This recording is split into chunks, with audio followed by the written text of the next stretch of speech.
गेल्या अनेक दिवसांपासून प्रलंबित असलेले महायुती सरकारच्या मंत्रिमंडळाचे खातेवाटप आज रात्री अखेर जाहीर झालं आहे। मुख्यमंत्री देवेंद्र फडणवीस यांच्याकडे गृह आणि ऊर्जा खाते, तर उपमुख्यमंत्री एकनाथ शिंदे यांच्याकडे नगर विकास खाते आणि उपमुख्यमंत्री अजित पवार यांच्याकडे अर्थ खात्याची जबाबदारी सोपवण्यात आली आहे। पाहुयात कॅबिनेट मंत्री खातेवाटप। चंद्रशेखर बावनकुळे महसूल, राधाकृष्ण विखे पाटील जलसंधारण, हसन मुश्रीफ वैद्यकीय शिक्षण, चंद्रकांत पाटील उच्च तंत्र शिक्षण, गुलाबराव पाटील पाणी पुरवठा, धनंजय मुंडे अन्न व नागरी पुरवठा, दादा भुसे शालेय शिक्षण, गणेश नाईक वन खातं, संजय राठोड माती व पाणी परीक्षण, मंगलप्रभात लोढा कौशल्य विकास,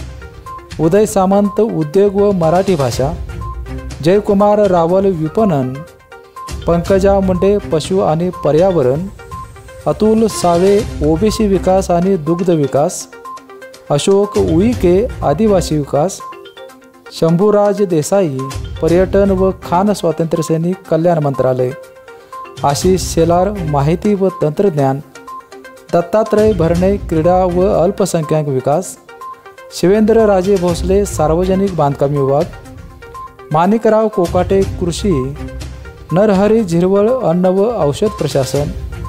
जयकुमार गोरे ग्रामविकास आणि पंचायत राज, संजय शिरसाट सामाजिक न्याय, भरत गोगावले रोजगार हमी व फलोत्पादन, नितेश राणे मत्स्य आणि बंदरे, प्रताप नाईक वाहतूक, बाबासाहेब पाटील सहकार, मकरंद पाटील मदत व पुनर्वसन, प्रकाश आबिटकर सार्वजनिक आरोग्य कुटुंब कल्याण। आता पाहूयात राज्यमंत्री खातेवाटप। माधुरी मिसाळ सामाजिक न्याय अल्पसंख्याक विकास वैद्यकीय शिक्षण,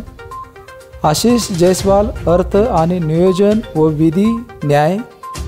इंद्रनील नाईक उच्च आणि तंत्र शिक्षण आणि आदिवासी विकास, मेघना बोर्डीकर सार्वजनिक आरोग्य कुटुंब कल्याण, योगेश कदम गृहराज्य शहर आणि पंकज भोयर गृहनिर्माण। VPN ब्युरो न्यूजसाठी विजय यशपुत्र।